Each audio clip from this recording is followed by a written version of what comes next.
It's October 12th today. Sean and I are heading out. We're gonna go back after that double beam buck once again. And it's gonna be a little bit of a risky hunt today. Getting in and then where we hang the stands is really gonna be threading the needle with our wind. It'll be real close, but we're gonna take the risk anyways. I did confirm today that there will be muzzleloader hunters in there this weekend. And then I knocked on a neighbor's door and tried to get permission to access the property from a different way that would have been better strategically, and learned that there's other people close by that are leasing that property for hunting. So in general, there's a lot of hunting pressure in that area.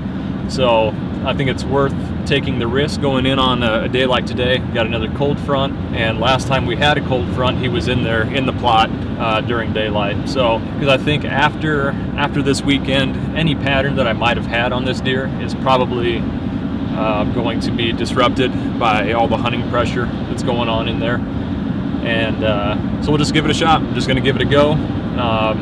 It may work to perfection, or we may end up educating the deer ourselves. And if it doesn't work out, I'm ready to move on to some of the other spots I have to hunt some public ground, and just kind of get away from hunting a single deer in a small area. It's about 4:30, and Sean and I are settled into the tree. Got the stands up in here quietly, and got settled in, and the wind is absolutely perfect. Coming out of the northwest, blowing our scent back over a big deep ditch behind us where, I'm assuming that deer is not going to come from. So what we've seen on camera is that buck, as far as I can tell, is coming out. It's right over my left shoulder here. There's a trail that goes back up into the timber and then just works his way down into the plot, and then works his way west towards the camera. Usually when I get pictures of him, there's a series of him working down from this end. So that is the hope that he'll come into the food plot tonight. This cold front should have the deer up on their feet. I can't imagine that between myself and Aaron, who's out on public ground, and Eric, who is out on public ground as well, that one of us won't see a good buck tonight.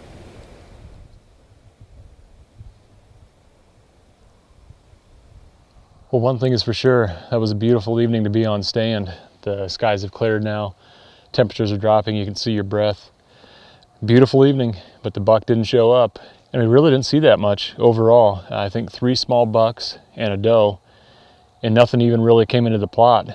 So it's a little bit different than it was a couple years ago when I had a decent stand of big and beastie established in there. It seemed like every night there was deer that came into that plot and fed there before they moved on to the north. But it seems like it's pretty hit and miss this year. Like I've said before, there'll be days where there's no deer in the plot, and then all of a sudden that big double main beam buck will show up in there in broad daylight. And then another day, maybe a doe or a small buck. It's just real inconsistent.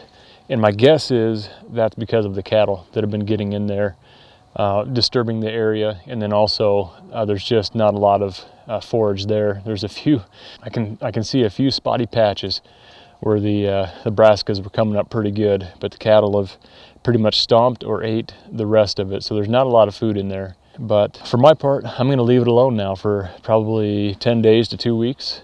Just let it rest. Towards the end of October, I'm going to slip back in there and check the trail camera. But anyways, I'm excited now to move on to some public land spots, get out and check some cameras there. It's been fun so far, playing cat and mouse with that double beam buck. There's still a lot of season to go. Hopefully, we can catch up to him yet.